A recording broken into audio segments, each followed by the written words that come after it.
Hi, welcome to Aging Well, Eating Well.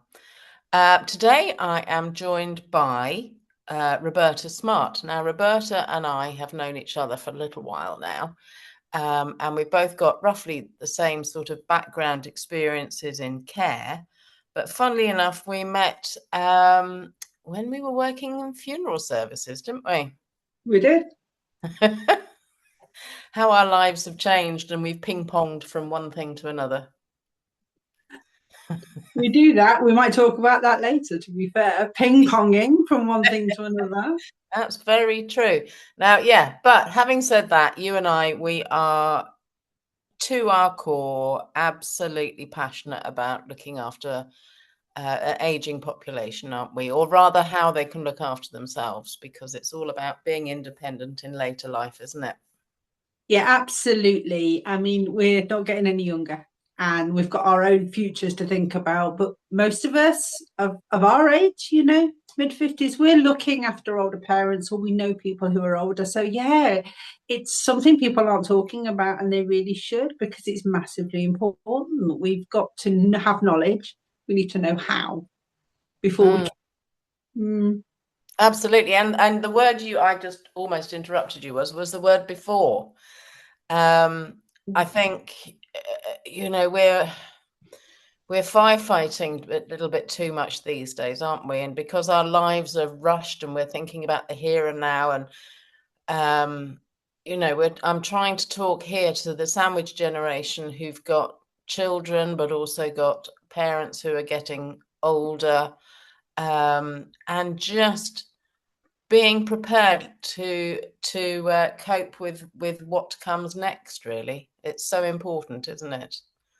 It's massively important, and there is no prescription. That's the Mm, important thing. There's no rule book. We had no rule book for raising children. so true. We have no rule book for adolescents, for ourselves or our kids. And as ladies of a certain age, no one gave us a rule book about our age either, about those No, changes.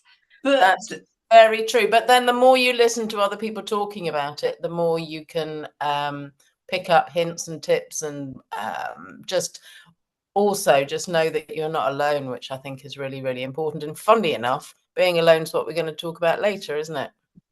yeah, absolutely. So we've got a lovely full circle. And I think that's what this is all about. That's what this podcast is about, just starting the conversation, Mm, hopefully saying things that people are going to hear and go, I hadn't thought about it. And if even just one person on the back of this has another conversation with one more person, mm, and just, I mean, 10 years ago, no one was talking about menopause. Now it's massive. Everyone's discussing it. There are groups, there are books, there are courses, there's everything. We're yeah. very educated now.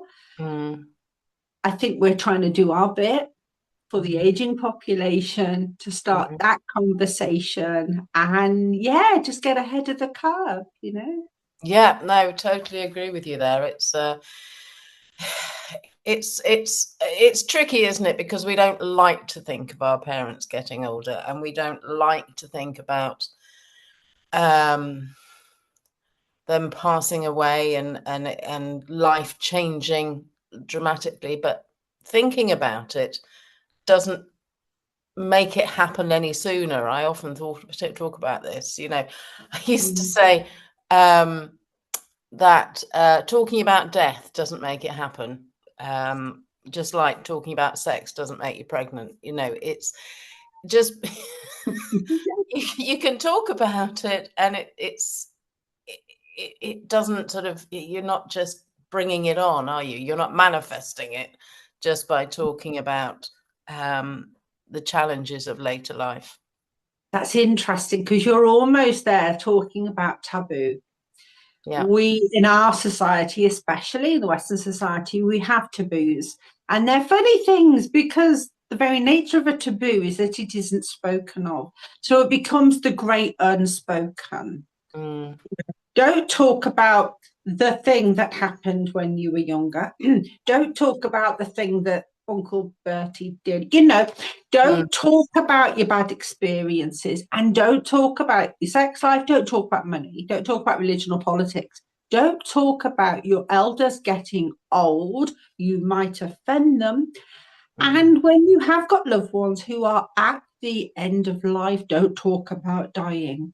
mm, Why the hell not? It's the only mm. guarantee in life. You're going to get old and you're going to die. So I let's embrace know. that with a sense of humor and compassion, as Yeah, well as anything else. totally. I mean, I used to run death cafes, which is a movement that was started, I think, oh gosh, I can't remember where or when, somewhere sort of Northern European. Mm. And people used to come along and sort of think, what on earth are we talking about a death cafe for? And, people and people would say, people don't want to talk about death. And I go, you'll be surprised. And honestly, once we've allowed people to talk about these things, everybody wants to talk about what happened to Auntie Ethel on her deathbed, or what they want for their funeral, or how do we talk to mum about such and such, because we want to do the right thing. It's incredible. Taboos are a made up thing, aren't they? People do want to talk about these things, but someone somewhere has told them that you shouldn't, which is ridiculous. So it's interesting because you have the mindset which says we don't want us younger people don't want to talk about it in case we offend the elders. Then you've got the elders who want to talk about it, but the kids won't let them. Mm, They're like, when I'm gone, no, no, mom, no, no, no, don't talk yes. about it. Mom. Hold on. Yeah. Yeah. So What do you think's yeah, going to there's happen? Yeah, that box needs unpacking in a big way. it does, But doesn't it? before we get there, we want to keep our elders healthy, don't we? We want to keep them well and active and alive. Yeah, you and I have so much to talk about. In fact, we're going to make a series of podcasts, aren't we? So that we can go into things in a little bit more depth and just touch Mm. all the topics that we know are so important and so interesting. I am. I'm really looking forward to it. I've had a few side eyes when I've been telling people about doing this project, and they're a little bit like, "Really? You Mm, want to talk about that?" I'm like, "Yes, I really do." Because yeah. as someone who, weirdly, I haven't had care of elders because I was displaced from my family, and my introduction was with the care industry. So going in completely naive and unknowledgeable has been a real slap in the face. And in a way, that ignorance, that innocence, allowed me to see everything at face value. Now I'm a really compassionate person. I'm an empath, so I feel very strongly. So I fell in love with every single old person that I was looking after. They were all my gran. I Oh, felt me very too. strongly for all of them. But it's interesting because I hadn't had that drip, Yeah, drip, drip that you have when it's your own mom and your own yeah. dad. And I get it, it's difficult then because the changes are almost invisible. I had it slapped in the face. So I learned a lot really quickly. And Mm, it's given me then going from care industry to funeral industry to being a celebrant to helping people through grief and loss, as well as being a healer and a writer, and just like mushing all of these parts together. And it's fascinating mm, and fabulous and beautiful. yeah. It's a beautiful thing. It's not ugly or scary. Mm, It's beautiful. And if we can bring that beauty and curiosity to people who mm. have maybe been looking the other way and avoiding it, I think we'll have done a good job, Mary. Totally agree. I mean, the phrase I've often bandied about is helping people have a good death. And Yes. people sort of laugh or cough slightly and go, is there such a thing? And it's like, absolutely. It's like you can have a good childbirth, you can Yes. have a good death, but you won't if you haven't planned it and thought about it. Again, it's the same with childbirth. If you're not prepared about what's going to happen, it's going to be terrifying and unknown, and you're going to have emotions that possibly aren't going to help you. And Mm-hmm. it's the same with death.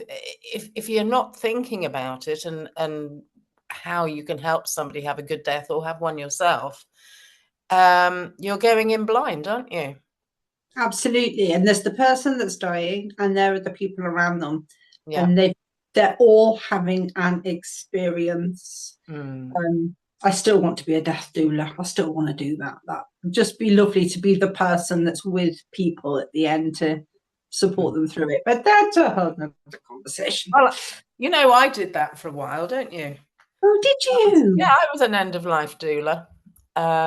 And it was an absolute honor and a privilege. And I wouldn't say it was always a joy, but there was a warm, fuzzy feeling. And again, it because it's called doula and it's also associated with birth, it's a very, very similar experience. And you create these very, very intense relationships with families in a very short space of time. And it's always positive, and it's just the most wonderful thing to be part of a family that are supporting somebody Yeah. on their, I'm going to use a euphemism, but on their final journey. I'm not very good with euphemisms. I like to talk about normal words like death and whatever. But yeah, it's and until you've experienced it, I think it is fearful. But then so is life, isn't it? You know, anything It's that you terrifying. haven't done before, generally, there's an element of fear in there, isn't there? And we've picked up so many, like with childbirth and like with sex and like with relationships, most of our knowledge has come from films and TV and Mm, the media and hearsay and gossip and rumor. So we don't really know the reality. We don't know what it looks like. We mm, only know the dramatic horror stories. mm, You know, we seem to live a life in a little bit in headlines and full color at the moment, and where I feel if we take a poetic approach, mm, you're just curious and you're willing to sit with whatever is there in front of you, it can be absolutely, yeah, a really interesting experience. Again, it's hard to use positive words around death, but it can be a really interesting experience and life affirming for everyone else as well. absolutely. And I think actually, if you are with someone or a family that are supporting somebody at the end of life, once you've experienced it, you realize that it isn't as dramatic most of the time as you think. I mean, dying is a process. It's not a moment, isn't it? And I think until you've been part of that, you don't realize that it's it's incredibly natural. I mean, I obviously there are the unnatural deaths and the horrendous stories, but the vast, vast majority of people die a predictable, expected, gentle death. A bit like giving birth. I remember being terrified, and my midwife said, "You're going to have a normal birth." She said, "It's not called normal for any other reason that it's normal. That's what happens most of the time." Yeah. And those were wise words that rung in my ears. Anyway, I don't know how much of this is actually going to go on the podcast because this isn't what we were going to talk about at all. I was going to talk about, or I am going to talk about, the fact that despite the fact that I look out of the window now and it's raining on the beginning of September, we've had a fearsome summer, haven't we? Ridiculous summer. It started in May and just didn't stop. And it was quite unnatural. And I was quite cross about the whole thing, quite frankly, because it's just not what we're used to in the UK. It's slightly unnecessary. Oh, you see, I love the sunshine. I'm in my happy place when the sun is shining. So I've had a lovely time, but I've always had in the back of my mind thinking about um, hydration. You know, Hydration is one of those sticking points when it comes to looking after somebody who's a little bit older. People who are feeling a little bit frail are actually sometimes quite frightened to drink, aren't they? Mm. They're frightened of aspiration of the liquid going into their lungs, but they're also frightened of, potentially having an accident on the way to the loo because they're so slow at getting that way. So the fear of drinking can have a huge impact on someone's health, can't it? It's massive, and I know myself. I'm just drinking water there. It's very rare that I've got a glass of water next to me. I'm rubbish at hydrating myself, and I'm fully functioning. So once you get older and frailer, and you're not as present, whether there's dementia or not, but if you're not as present, you don't feel those body signals Yeah. as often. So you Yeah. don't think you need a drink. Mm. I mean, most of us are told to drink whether we're thirsty or not. And again, it's hard enough when you're active. But Mm. yes, if there has been a SALT investigation, a speech and language therapy, if there is dysphagia and swallowing, that can cause a massive fear. And you're right about the continence. Yeah, I hadn't thought that one through, especially at the in a way, the beginning of the aging window. This is difficult. We're talking about a possible 30-year Yeah. journey here. And at the very beginning, if you've had a few accidents, Mm. it could possibly, like we did with kids, don't give them a drink before they go to bed, don't want to wet the bed. And you start, again, I said it last time, the parallels between looking after children, looking after the elderly, Mm. functionally become very similar. Yes, absolutely. Um, and I suppose I've been thinking about, yes, I don't want to make this fear any worse for older people, and I don't want it to be a confrontational situation. So many times I've Mm. visited a care home, visited a family, and somebody has got one of these plastic beakers half full of water and a jug with a lid on it, with room temperature water in that as well, and being told, come on, you need to drink more. I mean, that would put anybody off, wouldn't it? So we have to look at how we can get around this. Yes, we need to hydrate for all sorts of reasons as we get older, as much as we do when we're younger. But we have to find tips and tricks to make it happen, don't we? Very Uh, much so. So it becomes that almost you want people to be snacking on water. yeah. And how can you make water a snack? And Mm, how can you make water palatable, attractive, yeah. and something they might want to be drawn to, which Mm. means turning it from water into something else, usually, doesn't it? Yeah, I often when I'm talking to families and I change the narrative and I change it from being water to being fluid. And then once we say, right, mum, dad, or whatever, we need to think about how we can get fluid past their lips, and safely into them, then it opens up a box of, well, we could do that and we could do that, rather than sitting there staring at the glass of water going, how are we going to make dad drink that? Yeah. Um, so yeah, fluids to me, by definition is mostly water. Um, so I guess I'm trying to think of what tips I could have. I mean, fluids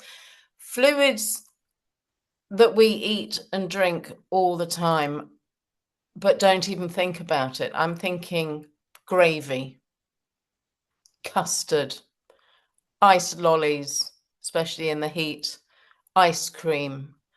Um, those are things Milkshake is always my favourite for what was them. that? Milkshake. Yeah.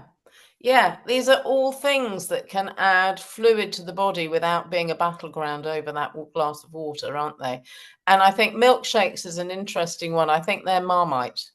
I'm not talking about a Marmite milkshake, obviously, but I think it's quite hard because we often talk about smoothies and we often talk about milkshakes, and there are these yogurt drinks that are manufactured that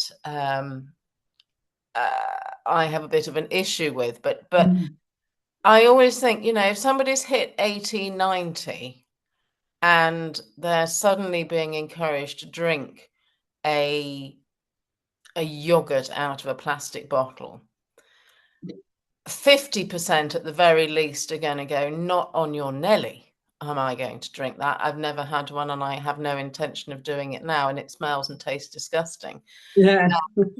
Thankfully, we have a 50% of people that go, oh, yes, that's really nice. I like that. But that's not the norm. That's not everybody. We've still got an awful lot of people that we need to help hydrate when unfamiliar fluids don't attract, like yogurt drinks and possibly milkshakes. Although, I suppose 50s, 60s milkshake bars and whatever were all the thing, weren't they? So, But there might be, again, you've hit on something there. If they're 80s and 90s and you give them something modern and new and a bit weird, then they won't. But, a pot of tea has mm. never been refused ever in the history of Britishness. So we tend to put the tea bag these days, tea bag in a mug, don't we? That's how Yeah. we all make a cup of tea. Reinstate the teapot, Mm, reinstate the teapot and the tea cozy. mm. I don't know about you, but I remember my childhood tea cozy, which always had drips of tea on it. So it smelt strongly of leaf Right. tea. Yeah, that paired with maybe foods to nibble Mm. that would be more nourishing as well. Jellies, excuse me, Jellies. Yeah. fruits, Yeah. sorry, I've got a cough. Excuse me, tin fruit, Mm. fruit salads and ice cream, like those sorts of things. Yes. Pouring cream, like, Yeah. and condensed milk, all those sorts of Mm. very sweet cups of tea, pots of tea, Yeah. and earing away from cakes, biscuits, and sandwiches, which obviously dry you up, Mm. towards more fruit Yeah. based Oh, you've offerings. just taken me back to my childhood. Um, Fruit salad and if you were lucky, you got the cherry in it. Um, fruit salad with vanilla ice cream that was melting into the juice, and then a bit of whippy cream on the top. I mean, that's great, isn't it? That's comfort Yes, food, but that's also very hydrating and has got fruit in it. We know for a fact that frozen and tinned fruit and vegetables don't lose all their nutrients. So, yeah, that would be a lovely retro pudding for somebody, wouldn't it? And help with their hydration. just thinking there when you said about tin veg, I thought, the veggies. Well, then we're back to soup again. We may Yes. go around in circles talking about very similar things, but for mains, for savouries, Mm-hmm. the amount of good stuff you can put in soup, again, to get the calories up for nourishment, but also the amount of liquid. So if it's a watery soup and it's light and it's flavoursome, Mm. small, you can make a batch, then small portions, because appetites do go down. Not everyone is ravenous for a big meal. The Absolutely. soup can be an absolute winner, Mm. even if you're offering a small portion of soup before a main, before Yes. their tea, Yeah.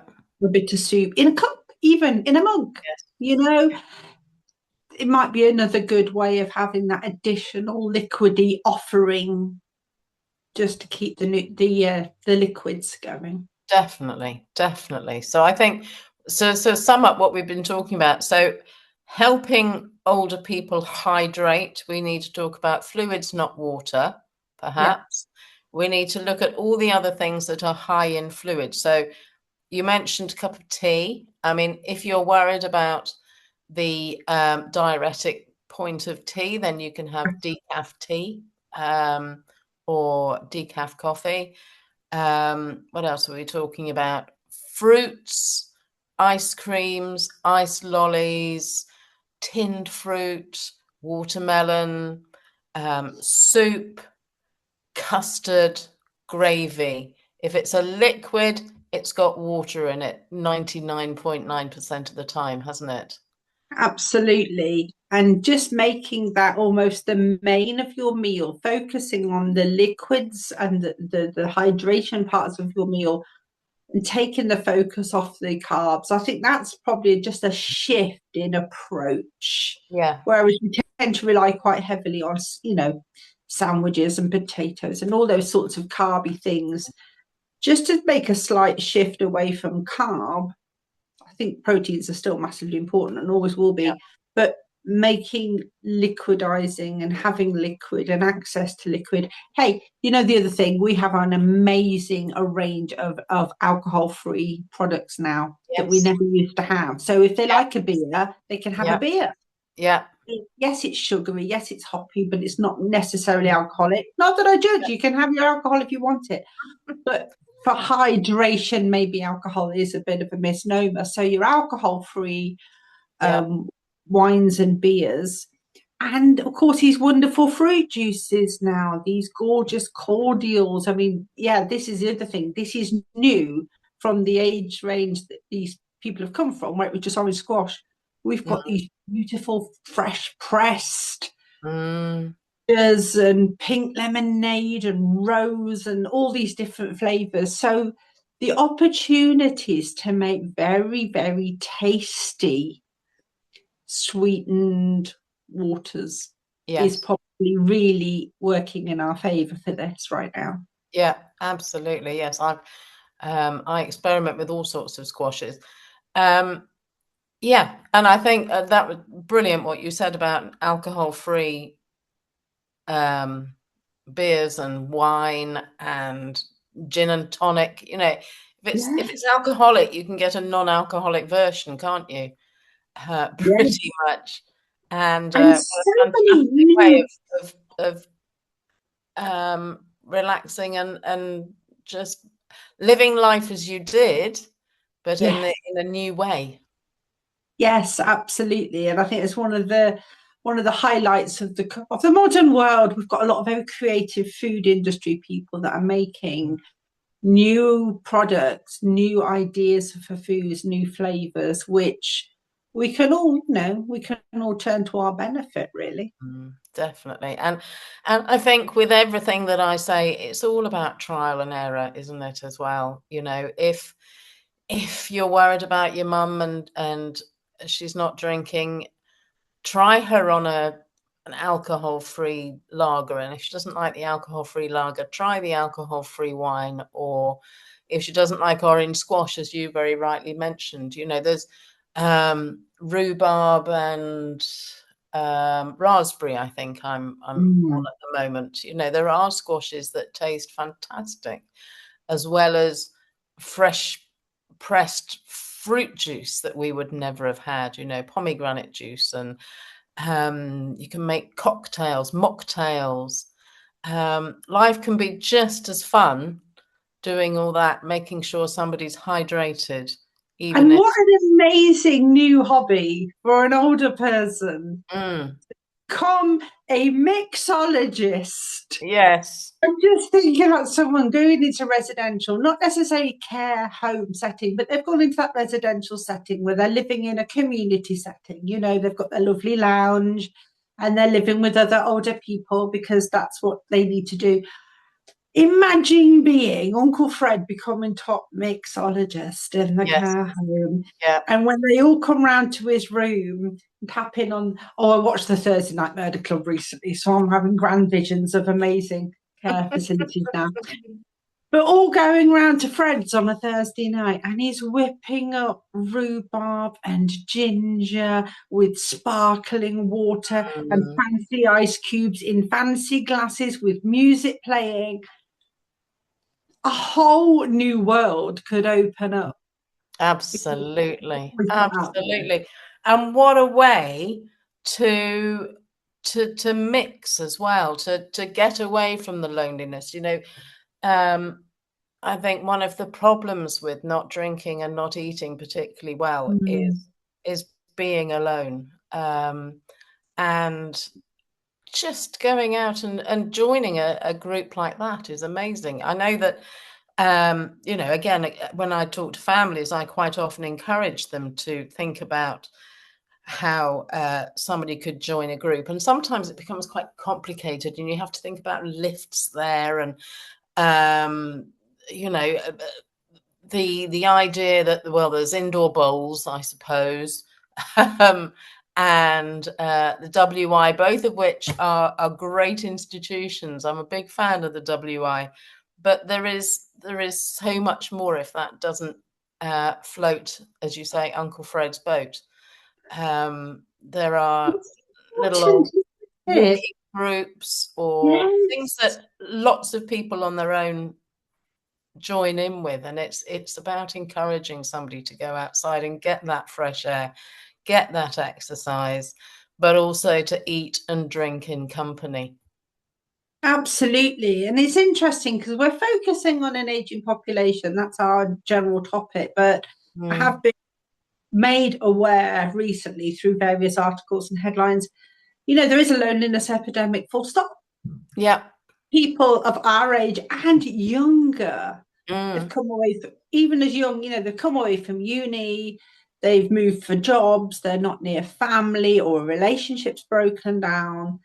And I think, once you get over 40, it can be very Mm. difficult making new friends. So, but we still have physicality hopefully on our side. So Yeah. once you've got into your 70s and 80s, again, you may have had your partner with you for a very long time and had children and grandchildren. If you're a lucky bunny, children and grandchildren and a thriving family life, isn't life wonderful? That's not the story for everybody. Mm. It No. just is.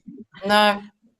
And I know a lot of very unsociable people in their 50s that Mm. don't do people and don't do activities and don't do groups. And you think, how the hell are you going to navigate your 80s? Mm.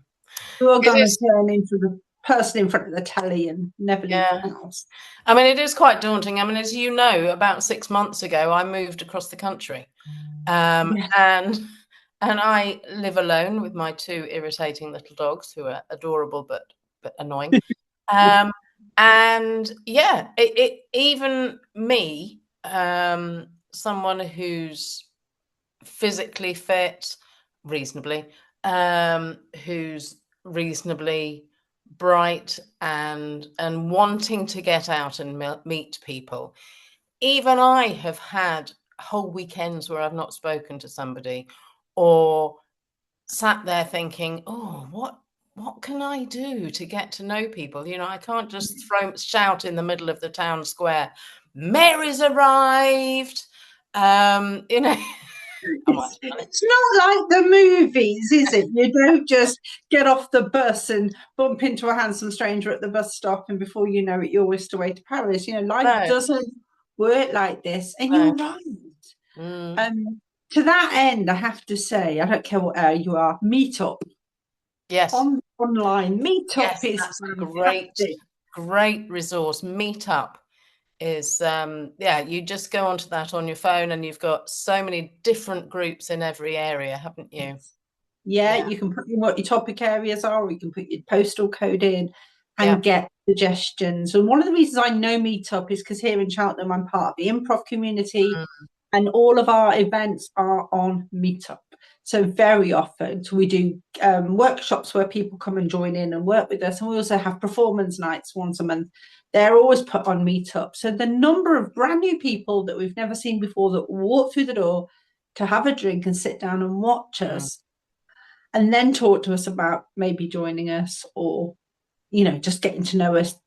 The social aspect of what I do, the theatre, is I'd say 90% of the gig, mm. quite frankly.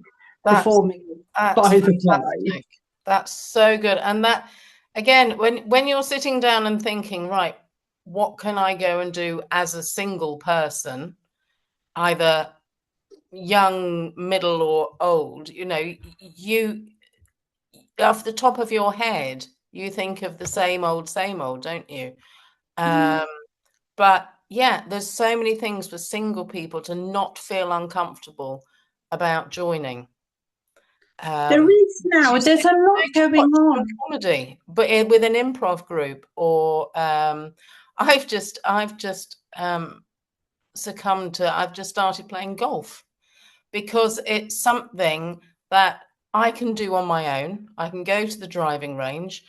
I can miss 70 of the 100 balls that I'm supposed to be hitting, and it really doesn't matter because nobody's watching me. It's like when you go to the gym and you worry about what you look like. No, everybody else is watching themselves in the mirror. They're not looking at you. So, yeah, so I'm playing golf. I'm going to the driving range. There's a social side to it. There is the club. Everybody knows you go to the 19th hole at the end. And it's a way of meeting other people that I would never have come across in my everyday life. So it's never too old to start something new, is it? No, never too late. And there's always something. What I think one of the problems is, if you've always been a doer and a joiner, then that's easy. You bounce from Yes. one thing to another. And if you're not a sociable person by nature, maybe shyness or Yeah. just an aversion to the people, because on the whole, the people can be, ugh, I get that. There are people who don't like the people. However, however much you might not like the people, you do need the people. You do. You You need a village, need don't you? you do need a village, and for your mental health, your physical health, your wellness, and just an emergency contact, you need to have someone. Yeah. And you need relationships, quite frankly. We need True. relationships. We And do. you're right, finding ways to put yourself in company. And I think a lot of it could be personal experimentation. I mean, you can go for a walk in the park and look at the birds. You can go for a coffee in a local Mm, cafe. You can go to a library. And then there's the announcements board in the local supermarket. Is there a choir? Is there a bring and buy? yeah. Is there a talk on Aphrodite's buddleia? I don't know. You Aphrodite Butler. How does your brain work? I'm an improviser. The words just fall out. I've just invented a new flower, Aphrodite's buddleia. Doesn't it sound delightful? Uh, But look on those notice boards. I'd say, yeah. sort of setting yourself the challenge, or for Mm, us taking care of our elders. Come on, Dad, I'm going to set you a challenge. I want you to go to a notice board. I want you to see one thing that looks yes. completely bonkers and go Yeah. and do and Yes. tell me about it. Yeah. Even if you hate every minute of it and you thought the Mm, woman was an old wench and there was a grumpy bloke there that smelt, just yeah. come home and tell me about it. Yes. Give us Absolutely. something to talk about next time I see you. Yeah. Yes. Yes. You're right. It's not even just trying to make connections there, which don't happen immediately. They are slow and organic, aren't they? Making, as I said, I can't walk in the center of the town, but I also can't walk into the golf club and go ta-da. I'm here. It's all about making gentle changes and meeting people and nodding and saying hello. And as I was just thinking about the choir that you just said, you can be any age and join a choir. You can sit in a wheelchair and join a choir. There are all sorts of things. And if you don't particularly enjoy it, there's somebody else probably mumbling at the back, also cursing it. So even if you didn't enjoy the actual experience, you might have enjoyed bonding with someone else who was always also just thinking what a ridiculous idea that was, and that could spark something, couldn't it? Absolutely. And Yeah, for those I think, that are a little bit more able bodied and are lacking the sense of purpose, because got the two pronged attack here. There's doing something for your benefit because you're lonely and you want to get out of the house. But there's also that sense of purpose thing that can get lost in older life.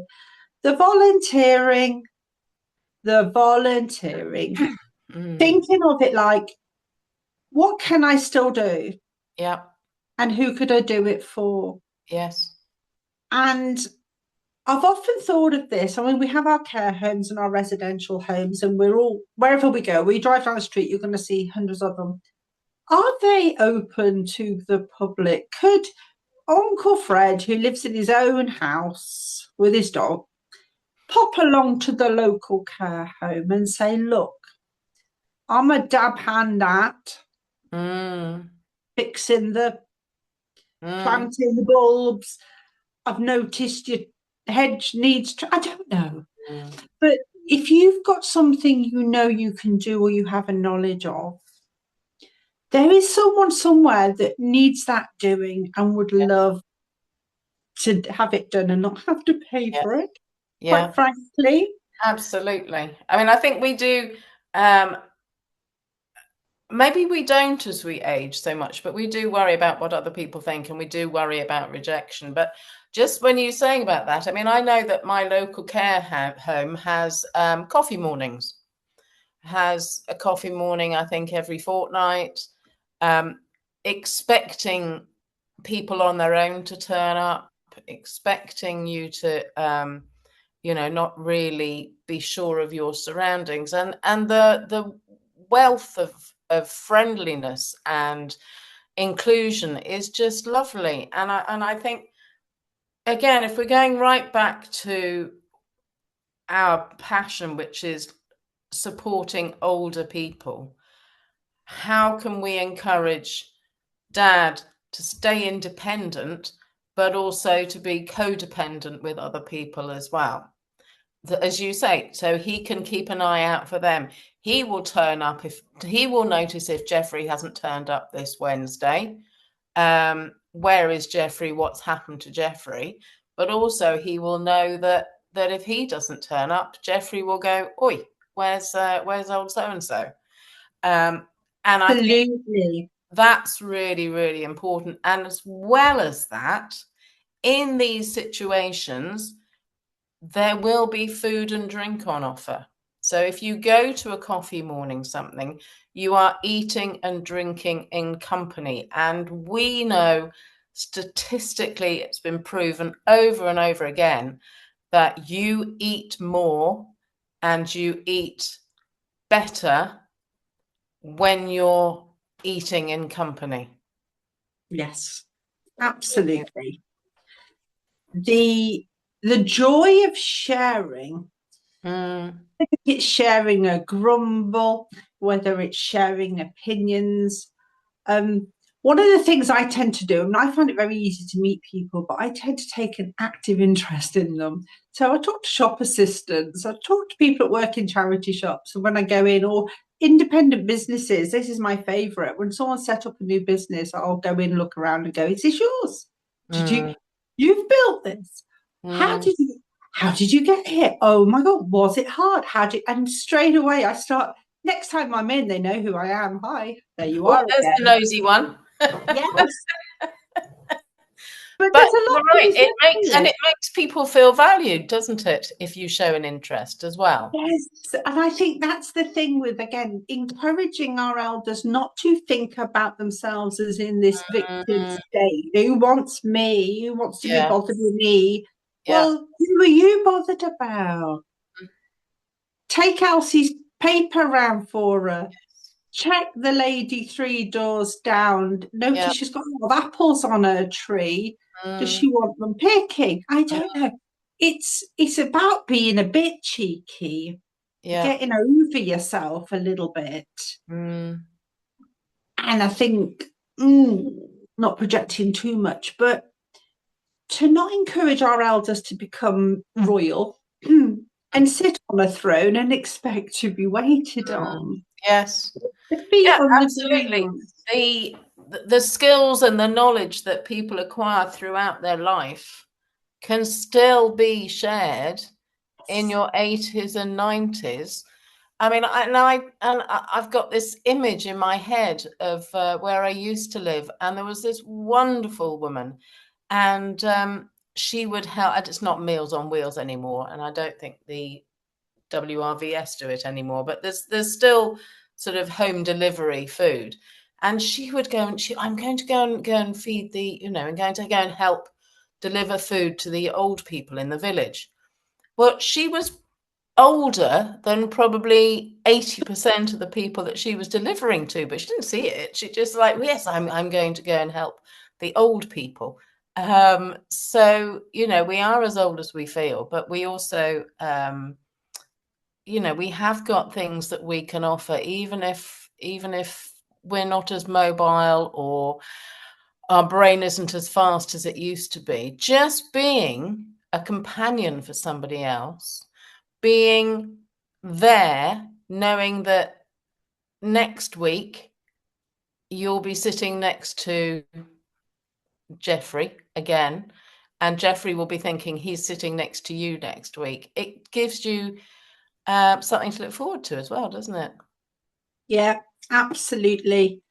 And we're back on alcohol again. I don't even drink that much, but the local pub used to be an important part of Mm, the community, and it isn't so much anymore. I remember my old not uncle on a Sunday, I'm off to see the vicar. bad. For years, I thought he was off to see a vicar because it was Sunday. No, he was going down to the pub to have a game of dominoes and Yeah, see his friends who yeah. I didn't know existed. As a young child, I didn't know he had a life at all. He just was in that house, went out and came back to that house, had no clue about how he spent his days, his weeks, Mm, no clue at all. But yeah, the local pub or the local cafe, and again, we've got so many coffee mm, shops, can become places if you regularly go and sit and read your newspaper. mm, Um, it's taking the effort to get out of the house mm, and be in touch. And then I think really capitalizing on what you do well, what mm. you do for someone else. I met Yes. a lovely lady the other day, actually. I was up Bath Road in Cheltenham and I was walking back to get my car from the garage. And this lady, she was, excuse me, dear. She said, are you waiting for the bus? I'm like, no. Oh, are you waiting for the bus? She said, yes, and it hasn't come for a long time. So luckily I picked up the queue. I Yeah. thought, oh, let's have a look. So immediately, being me, got my phone out. Let's get on the app. Let's find Mm, out what time the bus is coming. And then we realised there'd been a diversion because all the roads are dug up here for some reason. So I looked at the bus. It went straight past the other road, and we went, oh, it's not coming. And I looked at her with a little stick, and I went, oh. how far are you going? So she told me. I said, would you like me to walk with you? Mm. Just to have a little chat on the way. She went, oh, Mm. thank you. So I did. I Oh, was very late to pick my lovely. car up. I'm not trying to big myself up here, but it was just a moment of this is important. Yeah. And we chatted, and I told her about places I'd been to work, and she told me about her daughter and how she was thinking of selling the house and was probably ready to go into a little flat with Mm. a communal area. And I was saying, well, plan ahead. And we even got onto the whole you make your plan, don't let your son decide for you because he's only after the inheritance. And we got onto already this total stranger. We got onto a very big conversation about forward planning, where you're going to live, how you're going to use your money, protecting yourself from well meaning family who may have other ideas and want to get you somewhere cheap and cheerful so they can keep the money because they want their inheritance. We went through a lot in that. I'm sure, and I bet that those had been things that had been running around in her mind for days and probably hadn't spoken to anybody else about. And if you are alone, your thoughts can take over, can't you? And you just get yourself into a right old pickle. Yeah, Um, so again, going to a group, going for a coffee morning, going to laugh at somebody doing improv, going to a cinema show with somebody, it takes you away from your everyday thoughts. And as I said, I think it's so important. Even in your 80s and 90s, we assume it's far too easy to sit and watch daytime television and think, well, what is there to look forward to? But there is, if you know that you're going to go and watch, even just go and watch the bowls, or go and watch an improv, or go and join in the choir. It absolutely, having something to look forward to is vital, I think, to our human spirit, and very easy to lose when we lose our mobility, when we're on our own. And yeah, I just think trying to encourage other people who perhaps you are worried about that they are living alone and not eating very well. Little nudges, little suggestions, little go with them to this choir, this talk on the history of I'm not as improv as you, the history of Aphrodite's Budlia. King Arthur's little finger. I um, just go and do those things. And there's the University of the Third Age, there's the Yes. WI, there's all these wonderful things for you to tap in there, all there, for people like the ones we're talking about, like people hopefully who are listening. They're people like your grandparents, Yeah. your parents, your aunt, who might live a little way away from you, who doesn't really see anybody very much. All these things are just there for their taking. You just need to nudge them in the right direction. And some useful things that we can do. So think about your library resources and your museum resources, your Yeah. visitor centre resources in your area. Because I know not everyone lives in the middle of town. I'm aware of that. And not everyone has money. I get that. We've got to be aware that not everyone is funded and has lots of cash to pay for things. And not everyone has things on their doorstep. But wherever you are, you're going to have a village hall. Mm-hmm. You're going to have a community centre. Yeah. You will have a bus service. If you're looking after your elderly relatives, can you make sure they've got the bus timetable? So even if it's only twice a week, that Mm-hmm. your village has a bus, do they know when it is and how to get there? Mm. I think we can do some platforming for Yeah, our loved ones to make things as the obstacles as few as possible. that's But it. then buddying up, trying to find maybe Yes. another person. So, do Yeah. you and Alice next door both want to go and get the bus on Thursday to go into town to have a cup of tea, to go to the charity shop, to buy a new book? Yeah. A little bit of strong arming, a little bit of signposting, a little bit of platforming. Here's what times things run. Here's the times things are open and closed. Yeah, it's a funny one though. It's not, don't tell them what to do because they No. won't do it. I mean, I'm having trouble getting my kids to have hobbies. I mean, they're in their 20s and they're like, no, I'm not interested in hobbies. I'm like, you will regret it if you don't Mm. do something soon. But yeah, there's a lot of community resources, which Yeah. again, we get more into when we forget are there. Your sports centre as well. What's on? What's on at your Yes. sports centre? Oh, yeah. Seated yoga, all sorts of things, and I think all institutions with a small I are very, very aware of the needs of the elderly that live on their own, aren't they? As you say, the swimming pools, sports centres, the care homes, libraries, museums, they're all there wanting older people to make use of their facilities, because we're all very aware that we've got an older generation, and that we want them to be out and doing things. And going back to my passion again, eating, it just sharing some food together makes such a huge difference. I went back to work today, as part of my teaching job that I have.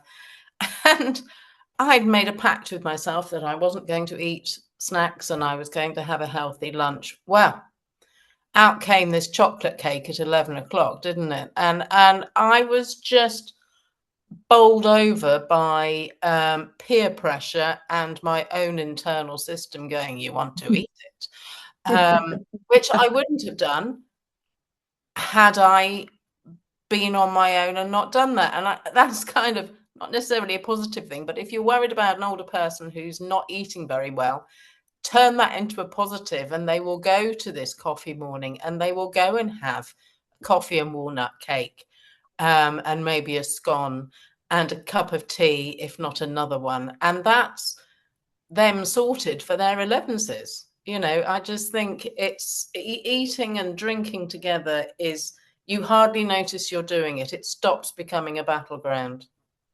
That's just inspired me a little tiny bit. I just had this phrase: the butcher, the baker, the candlestick maker. Our older people had careers, Yeah. they had identities, or Yeah. they had skills. So, even for a lot of the ladies that were homemakers, they've got the knitting, they've got the sewing, they've got the baking. All you need is a room, a Yes. local community space, a library room, even a local school might have a Mm, hall, you know, mm, getting together to get as many people from different labels as they mm, like. So there's a banker, they know about finances. There's someone that used to be a teacher, they're going to know about books. Someone that's a good gardener, someone that's a good maker, someone's getting them together. mm. Have setting up your own groups, Yes. that's the other Yeah. thing. Yeah. When kids are kids, someone buys a guitar and says we're starting a band, and they Mm, look for kids to join their band, and then they figure out how to play instruments. Well, couldn't that be something that happens in the mm. third age? Let's get the band together. People love to Let's get sing. plans back together. Absolutely. Yeah. I think the problem is that, life has changed and we don't have the butchers, the bakers, the candlestick makers on the streets, and we're not meeting Mrs. Jones every morning while we go and get the fresh butter. We're having Tesco's delivered once a week. It's a different age we live in, and we, as you say, we have to concoct these scenarios to get people back into having a bit of community in later life. Because when we're younger, it's fine. We can get in the car, we can go and see our friends, we can be in control of our life. When you're older, you need to have a few more things organized for you, perhaps, or you need that nudging, and it's very easy to see the barriers in the way why you couldn't possibly do that. And I think, as you say, that we don't want to tell older people what to do, but if we can take away the barriers from them not doing it, it they can't help but do it sometimes. If, like, oh well, would you like a lift to the coffee morning down the road? I could take you and I could take your neighbor as well. That'd be great. Um, can't say no, really. No, it's facilitating again, isn't Yeah. it? It's making things available and making much of what these people still have to offer. So if Mm, you're interested in listening to your dad's stories, suggesting to him that there might be other people that would be interested in hearing his stories that you've heard 100 times before, yes. and planting the seed. Um, And that people will relate to. I mean, if you and I in 20, 30 years time found ourselves in a community living environment, and we were talking about the bands of the 80s, we would instantly set up a rapport, because that's our era. So yes, we need to help people get into a group where they can instantly remind themselves of the golden syrup sandwiches that they used to have for tea on a Sunday evening and things like that, that we can't facilitate those conversations because they're alien to us, because it's a different generation, isn't it? It does make me laugh, the thought of what we're going to be like when we're in the care home, when we're putting rock music on and grunge Yeah, and new romantics. We're yeah, going to be disgraceful. Gen X, when it yeah, gets old, when Gen X hits aging, oh my God, it's yeah. going to be disgraceful. Well, I'm And discovering that when I look after, I'm trying to think, what was it, baby boomers before us? I mean, yeah, I've worked in care homes, and it's very easy to think that the music that you put on is Frank Sinatra or whatever. Actually, it's not. It's the Beatles, and our older generation have notched up one a decade. So we're talking about the Beatles, and we're talking about the Rolling Stones, and we're talking about all that sort of music now that the older generation still want to listen to. absolutely. I mean, it is weird, the music thing. So I'm literally daily listening to music from 40 years ago, from the 80s. Oh, And okay. it's in my rotation. Yeah. And I was in the 80s, when I was a kid in the 80s, my dad's music was from the 40s. Yeah. He didn't have access to listen to that all day, every day. He Mm, only got it like one program a week on Radio 2 mm. when he could listen to that music. We've got it being, dished Streamed. out to us Yeah. constantly. But yeah, the Mm, culture, bringing mm. the culture with us as we age. Yeah. And for our generation now, looking after I'm just thinking of the older people that I know, most of the ladies are feisty as hell. Well, they were the 70s, 60s, 70s generation, weren't they? Where Yes, it was flower power, women's lib. Uh, exactly. And they're out there, this is they're what women are dating. about. These Yeah. ladies in their 70s are beautiful. Mm, They're glamorous. They're all going to the charity shops and getting fabulous yeah. clothes. A little bit eclectic. They're dating. They're Mm, having gentlemen friends, and they're having dates and holidays. And they are a lot of the ladies in their earlier older years, if that makes sense. Yeah. mm, 70s to me is a young older person, and they are living life to the full, mm. which is amazing, and nothing's going to stop them. And I don't think they're going to stop until their bones physically break and they have to stop and sit down. So which brings us slightly onto exercise, and movement, and just keeping them moving as well, encouraging them to Yes. keep active, because the Yes. longer they stay active, longer they will live independently. Yeah. And that might be our next conversation, I Yeah. imagine, because that's I quite a think biggie, isn't it? that is a biggie. How we can, so today we've really talked about how we can um, move from drinking water to thinking about Mm. fluids, and how we can do that in a meaningful and enjoyable way, Mm. rather than a confrontational way. I think we've spoken about that, haven't we? And Yeah. we've talked about how being involved, joining groups sounds so sterile, but we're talking about accessing all those things that are out there, that every institution in your town, in your village, will be wanting to support the older generation, but they've got to get there. So it's all about helping people access everything that's out there for them, and encouraging them to eat and drink while they're there. And what else we talked about? That it's never too late to start something new. You've got something to offer. Keep Yeah. finding purpose. Keep finding Yes. purpose with what you value. If you're good at Yeah. gardening, share it. If you're Yeah. good at doing something, share it. And if you're not good at doing, appreciate others that are. Take an interest in your local allotment. Talk to Mm, someone over the fence. yeah. Start talking to strangers on the street and saying hello to people. Take an interest in people around you, and that will keep you sharp Yeah. and vital for longer.